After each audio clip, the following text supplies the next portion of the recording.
കാറ്റത്തെ കിളിക്കൊണ്ട് ഇന്നത്തെ എപ്പിസോഡിലേക്ക് എല്ലാവർക്കും സ്വാഗതം. അങ്ങനെ സുനന്ദന വഴക്ക് പറയുന്നു അമ്മയും അമ്മാവനും കൂടി. എന്തൊക്കെയുണ്ട് നീ പറഞ്ഞത്? നീ ഇങ്ങനെയൊക്കെ പറയൂടി എന്നൊക്കെ ചോദിക്കും. ആ ഞാൻ പറയൂന്ന് പറയും. അപ്പൊ അമ്മ തല്ലാൻ പോണതേ അമ്മ ഇനി എൻ്റെ ശരീരത്തിൽ തൊട്ടിട്ടുണ്ടല്ലോ വിവരം അറിയും. എൻ്റെ കല്യാണം കഴിഞ്ഞതെന്ന്. എന്തെങ്കിലും തെറ്റ് ഞാൻ ചെയ്തിട്ടുണ്ടെങ്കിലേ അത് ചോദിക്കാൻ എൻ്റെ ഭർത്താവും അവരുടെ വീട്ടുകാരും ഉണ്ട്. നിങ്ങളെപ്പോലെ എല്ലാവരും കുശുമ്പും കുന്നായ്മ ഉള്ളവരൊന്നല്ല എന്ന് പറഞ്ഞ് ദേഷ്യപ്പെടും. അപ്പോൾ ആ സമയത്ത് പെട്ടെന്ന് തന്നെ കാറ് വരുന്നു സുനന്ദന ഹസ്ബൻഡിൻ്റെ അശ്വിൻ്റെ കാറാണ് വരുന്നത്. അപ്പോൾ വേഗം "ഡീ പൊടി ഡീ അവൻ വന്നിട്ടുണ്ട് പോയി ചായ വെക്കടി" എന്ന് പറഞ്ഞിട്ട് പിടിച്ചുന്തി അടുക്കളയിലേക്ക് വിടും. എന്നിട്ട് അമ്മാവൻ ചെന്ന് "വാ മോനെ വായോ" എന്നൊക്കെ പറഞ്ഞ് വിളിക്കും. അതിനുശേഷം പിന്നെ കാണിക്കുന്നത് രാ രാത്രിയാണ്. അപ്പോൾ നമ്മുടെ നീതുവിൻ്റെ വീട്ടിൽ ഇതേപോലെ തന്നെ യുദ്ധമാണ്. അപ്പം അച്ഛൻ പറയണ് "എന്നാലും പോളെ നീ അത് ഞങ്ങളോട് ചെയ്യരുതായിരുന്നു. നാട്ടുകാരുടെ മുന്നിൽ വെച്ച് നീ എന്തൊക്കെയുണ്ട് ഈ വിളിച്ച് പറഞ്ഞത്? ഇപ്പം എല്ലാവരും അറിഞ്ഞില്ലേടി" എന്നൊക്കെ ചോദിക്കും. അപ്പോൾ ഒരു പാത്രം എടുത്ത് കഴിഞ്ഞിട്ട് നീതുവിൻ്റെ അമ്മ ഇങ്ങനെ തറയിൽ എറിയും. പറയും "ഡി നീ ഇങ്ങനെ ദേഷ്യപ്പെട്ട് കഴിഞ്ഞിട്ട് പ്രഷർ കയറ്റില്ലേന്ന് പറയും. പ്രഷർ കയറി ചാവട്ടെ. നമ്മൾ ഇവൾക്ക് എന്തെല്ലാം ചെയ്തു. കോളേജിൽ പോകണമെന്ന് പറഞ്ഞ് കോളേജിൽ ചേർത്ത് മേക്കപ്പ് സാധനങ്ങൾ ഡ്രസ്സ് എല്ലാം വാങ്ങിക്കൊടുത്തു. വണ്ടി വേണമെന്ന് പറഞ്ഞ് വണ്ടി വാങ്ങിക്കൊടുത്തു. എന്നിട്ട് നമ്മളെ ചതിച്ചത് കണ്ടില്ലേ ഇവൾക്ക് ആ നാട് മുഴുവൻ പെണ്ണുള്ള ലോറി ഡ്രൈവറെ മോൻ്റെ കൂടെ ജീവിക്കണമെന്ന് നാണം കെട്ടവള് നാട്ടുകാരുടെ മുന്നിലൊക്കെ വിളിച്ച് പറഞ്ഞിപ്പോൾ എന്തായി? ഇവളെ ചോദ്യം ചെയ്യാൻ പോയേന് അവന്മാർ ഇവനെ കയറി തല്ലി എന്നല്ലേ പറയുള്ളൂ ഇവളെ പ്രേമിച്ചതിന്" എന്നൊക്കെ പറഞ്ഞിങ്ങനെ ദേഷ്യപ്പെടുന്നത്. അങ്ങനെ നീതുവിൻ്റെ ഭാഗം സ്റ്റണ്ടും ഇടി നീതു എന്തായാലും ഒന്നും മിണ്ടാണ്ടൊക്കെ കേട്ട് നിൽക്കണം.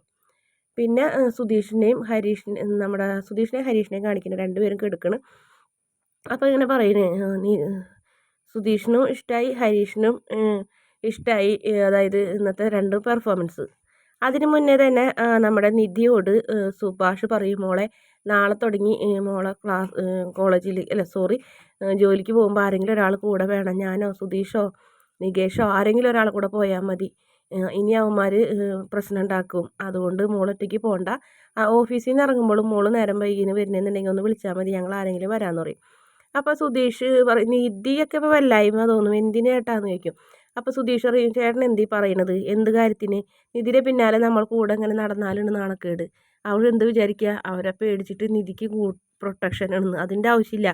നിധിനെ പോലെ ഒരു പെൺകുട്ടി സ്വന്തമായിട്ട് ഒറ്റയ്ക്ക് ജീവിക്കാനും ഒറ്റയ്ക്ക് നടക്കാനും ആഗ്രഹിക്കുന്ന ഒരു പെൺകുട്ടീനെ അവൾ ഒറ്റയ്ക്ക് എൻ്റെ പോട്ടെ, അവളെ ശല്യം ചെയ്യണ്ടെന്ന് പറയും. അങ്ങനെ ആദ്യമായിട്ട് നിധിക്ക് സുധീഷിനോട് അങ്ങനെ ഒരു റെസ്പെക്റ്റ് തോന്നുന്നു. നിധിയുടെ മനസ്സ് അറിഞ്ഞ പോലെ സുധീഷിൻ്റെ സംസാരം "അത് ചേട്ടാ അത് തന്നെയാണ് നല്ലത്. ഞാൻ ഒറ്റയ്ക്ക് പൊക്കോണ്ട് അതിലൊന്നും പേടിക്കൊന്നും വേണ്ട" എന്ന് പറയുന്നതാണ്. അതിന് ശേഷം രാത്രി കിടക്കാൻ വരുമ്പോൾ ചേട്ടൻ അനിയനും കൂടെ അതായത് സുധീഷും ഹരീഷും കൂടെ സംസാരിക്കുന്നത്. അപ്പോൾ നിധിയുടെ കാര്യമാണ് സുധീഷ് ആലോചിക്കുന്നത്. അതെ ഞാൻ സാറേ ഞാൻ സുധീഷിൻ്റെ വൈഫാണ്. ഭാര്യയാണെന്ന് പറയുന്നു. വൈഫൊന്നും അല്ല പറയുന്നത്. ഞാൻ സുധീഷിൻ്റെ ഭാര്യയാണ് എന്ന് പറയുന്ന ഭാഗം സുധീഷിന് ഇങ്ങനെ ഭയങ്കര സന്തോഷത്തോടെ ഇങ്ങനെ ആലോചിച്ചുകൊണ്ട് എടുക്കണം. അതേസമയം തന്നെ നമ്മുടെ ഹരീഷാണെങ്കിലും പറയുന്നുണ്ട് "ഞാൻ ഇവിടുത്തെ ഹരീഷിനായിട്ട് സ്നേഹത്തിലാണ്. ഞങ്ങൾ കോടതിയിൽ ഞാൻ ഒന്നിച്ച് ജീവിക്കുന്നു" വിളിച്ച് പറയുന്നതൊക്കെ പറയുന്നു. അങ്ങനെ ഹരീഷ് പറയും "സുധീഷ് ചേട്ടാ എനിക്ക് നീതുവിന് എന്നെ ഇഷ്ടമായിരുന്നെങ്കിലും ഞാൻ അവളെ പ്രേമിക്കുന്നുണ്ടോ എന്ന് ചോദിച്ചാൽ ഉണ്ടോ, ഇല്ലേന്ന് ചോദിച്ചാൽ ഇല്ല. അങ്ങനെയുള്ളൊരു സിറ്റുവേഷൻ ആയിരുന്നു. പക്ഷേ ഇന്ന് തുടങ്ങി എനിക്ക് അവളെ ഞാൻ ലവ് ചെയ്യുന്നുണ്ട് കേട്ടോ, ശരിക്കും സിൻസിയറായിട്ട്. അവൾ എത്ര ധൈര്യത്തോടെ സുധീഷ് ചേട്ടാ നമ്മളെ മുന്നിൽ വെച്ച് എൻ്റെ കൂടെ ജീവിക്കുള്ളൂ എന്ന് അവളെ ബന്ധുക്കളുടെയും പോലീസുകാരുടെയും നാട്ടുകാരുടെയും മുന്നിൽ വെച്ച് പറഞ്ഞില്ലേ. അത് നീ പറഞ്ഞത് ശരിയാണ്. നീതു നല്ല ക്യാരക്ടറാണ്, നല്ല ധൈര്യമുള്ള പെണ്ണാണ് എന്ന് പറയുന്നു. പക്ഷെ നീ അവൾക്ക് പോരല്ലോ, നീ ഒരു റൊമാൻസ് ഇല്ലാത്ത ഒരാളല്ലേ എന്ന് പറയും. എടാ നീ ഇപ്പം തന്നെ ഇത്രയും നേരമായില്ലേ അവളിങ്ങോട്ട് പോന്നിട്ട് ഇവിടുന്ന് പോയിട്ട് അവിടെ തല്ലിയോ പിടിച്ചോ എന്താണ്ടൊക്കെ അറിയാം, നീ അന്വേഷിച്ചോ എന്നൊക്കെ ചോദിക്കും. അത് ശരിയല്ല, പക്ഷെ അവളെ വിളിക്കാൻ മാർഗ്ഗമില്ല ചേട്ടാ. അവളുടെ ഫോണേ ഒരു ദിവസം ഞാനും അവളും കൂടെ സംസാരിച്ചിരിക്കുമ്പോൾ അവളെ അമ്മ തല്ലിപ്പൊളിച്ച് കളഞ്ഞ്. ബെസ്റ്റ് എന്ന് പറയും. അപ്പോൾ പറയും അവനെ ചേട്ടനും അനിയനും കൂടെ കുറേ ഉപദേശങ്ങളൊക്കെ കൊടുക്കും. എന്നിട്ട് ഇതൊരു കാര്യം ഉണ്ട്, ഒരു കാര്യം നമുക്കൊന്ന് പോയാലോ എന്ന് പറയും. എന്നാൽ പായോ എന്ന് പറയും. അങ്ങനെ ചേട്ടനും അനിയനും കൂടെ പോകാൻ വേണ്ടി റെഡി ആവണ്. അപ്പോഴത്തേന് നീതു പെട്ടെന്ന് തന്നെ അച്ഛൻ്റെ ഫോണെടുത്ത് മുറി കയറി വാതിലടയ്ക്കും. എന്നിട്ട് ഹരീഷിൻ്റെ ഫോണിലേക്ക് വിളിക്കും. അപ്പോൾ പരിചയമില്ലാത്ത നമ്പർ എന്ന് പറയും. എന്നാലും എടുക്കാൻ പറയും. അങ്ങനെ എടുക്കുമ്പോൾ "ഹരീഷേ ഞാനാണ് നീതു" എന്ന് പറയും. എനിക്കറിയാം നീ എന്നെ ആലോചിച്ചിരിക്കായിരിക്കുള്ളൂ, അതുകൊണ്ട് ഞാൻ വിളിച്ചതാണ്. ഞാൻ അച്ഛൻ്റെ ഫോൺ കട്ടെടുത്ത് വിളിക്കുന്നതാണ്. എനിക്കിവിടെ പ്രശ്നമൊന്നുമില്ല. കുറേ തല്ലി, പക്ഷെ അതൊന്നും ഞാൻ വിഷയമാക്കണില്ല. ഇത്തവണ ഞാനൊന്നും അവരോട് തിരിച്ച് പറഞ്ഞില്ല, ഒക്കെ നിന്ന് കൊണ്ടുള്ളൂ. കാരണം നീ എന്നെ അവോയ്ഡ് ചെയ്തിരുന്ന സമയത്തുണ്ടായ വിഷമമൊന്നും എനിക്കിപ്പോൾ ഈ തല്ലിനില്ല.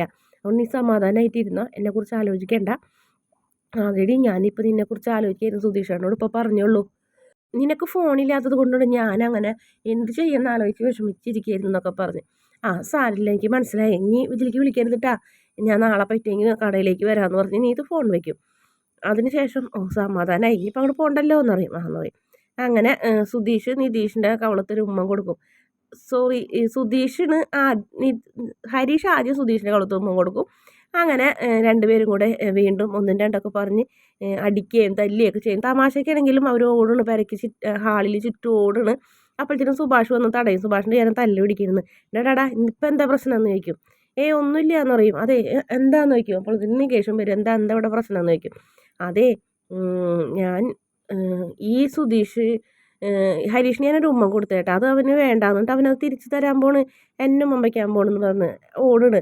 ഇത് നല്ല വിചിത്രമായൊരു തല്ലുകൂട്ടം. രണ്ടെണ്ണം ചില നേരത്ത് കണ്ടിട്ടുണ്ട് ഈ കീരിയും ബാബു എന്നാൽ ഭയങ്കര സ്നേഹമെന്ന് പറയും. മര്യാദയ്ക്ക് കിടന്നുറങ്ങടാന്ന് പറഞ്ഞു. അങ്ങനെ അവരെല്ലാവരും പിടിച്ച് കെടുത്തും. അപ്പോൾ സുധീഷ് രഹസ്യമായി പറഞ്ഞു നമ്മ പറഞ്ഞ് വിശ്വസിച്ചടാന്ന് പറയും. അങ്ങനെ അവർ ചിരിക്കും. അപ്പോൾ നമ്മുടെ നികേഷ് പറയത്തിൽ എന്തോ ഉണ്ടല്ലോ, ഇതിങ്ങനെ വിട്ട് ഇതൊന്നും അതൊന്നല്ല ചേട്ടാ, അത് വേറെ എന്തോണെന്ന് പറയും. എന്തെങ്കിലും ആവട്ടെ നീ കെടുക്കുന്നു പറയും. അങ്ങനെ അവരും കൂടി കെടുക്കും. അത് കഴിഞ്ഞ് 5 മിനിറ്റ് കഴിയുമ്പോൾ സുഭാഷ് ഇങ്ങനെ ആലോചിക്കുന്നത് നിതിനെ ഇങ്ങനെ അഞ്ജലിന്ന് വിളിച്ചത് 5 ആണുങ്ങളെ കൂടെ താമസിക്കുന്നത് കൊണ്ടാണ് എന്നൊക്കെ. അങ്ങനത്തെ ഒരു പേരുദോഷം അവർ മനസ്സിൽ വന്നല്ലോ. നിധി നമുക്ക് വേണ്ടിയിട്ടല്ലേ ഇതൊക്കെ കേൾക്കണമെന്നുള്ളൊരു ചിന്ത സുഭാഷിന് വരുത്തുന്ന സുഭാഷ് അനിയനെയും വിളിച്ചിരിക്കും, നികേഷിനെയും ഹരീഷിനെയും വിളിച്ച് എഴുന്നേൽപ്പിക്കും. അപ്പോൾ ഇങ്ങനെ വിളിക്കണ്ടേന്ന് ചോദിക്കും. വേണ്ട, എന്താ സുഭാഷ് ഏട്ടാ എന്തിനാ ഉറക്കത്തിൽ നിന്ന് വിളിപ്പിച്ചതെന്ന് ചോദിക്കും. എടാ ഇന്നിപ്പോൾ ഉണ്ടായ സംഭവം നമ്മൾ ചെന്ന് ചോദ്യം ചെയ്ത് തല്ലി പ്രശ്നങ്ങളായി നാട്ടുകാരൊക്കെ അറിഞ്ഞില്ലേ. ഇപ്പം ഇതിനെക്കുറിച്ച് നാട്ടുകാരും ഇങ്ങനെയല്ലേ ചിന്തിക്കുള്ളൂ. അതുകൊണ്ട് നമ്മൾക്ക് എന്തെങ്കിലും ഒരു തീരുമാനം എടുക്കേണ്ടതില്ലെന്ന് പറയും.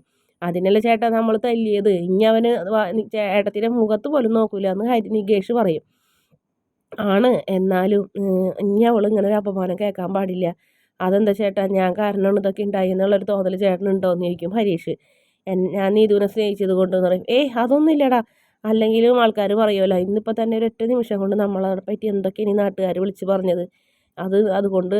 അതുകൊണ്ടാണ് ഞാനൊരു തീരുമാനം പറയാൻ പോണു. നിങ്ങൾ രണ്ടുപേരും എൻ്റെ കൂടെ സപ്പോർട്ടായിട്ട് വേണമെന്ന് പറയും. അങ്ങനെ അവർ എന്താണ് ചേട്ടൻ പറയുന്നതെന്ന് അറിയാണ്ട് ഇങ്ങനെ അന്തം വിട്ട് നിൽക്കണ്. അതിനുശേഷം പിറ്റേ ദിവസം രാവിലെയാണ് കാണിക്കുന്നത്. അപ്പോൾ നിധി എത്തിക്ക് വരുമ്പോൾ നിധി മോളെ ചേട്ടനൊരു കാര്യം പറഞ്ഞാൽ മോൾ വിഷമമൊന്നും വിചാരിക്കരുത്, ഞങ്ങൾക്ക് വേണ്ടി കഴിഞ്ഞിട്ട് ഇനി മോളൊന്നും സഹിക്കരുത്, ഇങ്ങനത്തെ അപമാനങ്ങളൊന്നും സഹിക്കാൻ ഇടവരരുതെന്ന് പറയണേ. അപ്പം സുധീഷിനൊന്നും മനസ്സിലാവില്ല. കാരണം അവരുടെ തീരുമാനത്തിൽ സുധീഷിനെ കൂട്ടിയിട്ടുണ്ടായിരുന്നില്ല. അപ്പം നിധിനോട് മാറി താമസിക്കാനോ ഹോസ്റ്റലിലേക്ക് തിരിച്ചു പോയിക്കൊള്ളാനാണ് സുഭാഷ് പറയുന്നത്. എന്തായാലും നിധി അതൊന്നും എന്താണ് സുഭാഷ് ഏട്ടൻ പറയുന്നതെന്ന് നമുക്ക് വ്യക്തമായിട്ട് അറിയില്ല. അത്രയും പറഞ്ഞുകൊണ്ട് ഇന്നത്തെ എപ്പിസോഡിൻ്റെയും പ്രൊമോയുടെ അവസാന ഭാഗം വീഡിയോ ഇഷ്ടപ്പെടുകയാണെങ്കിൽ ചാനലൊന്ന് സബ്സ്ക്രൈബ് ചെയ്യണേ.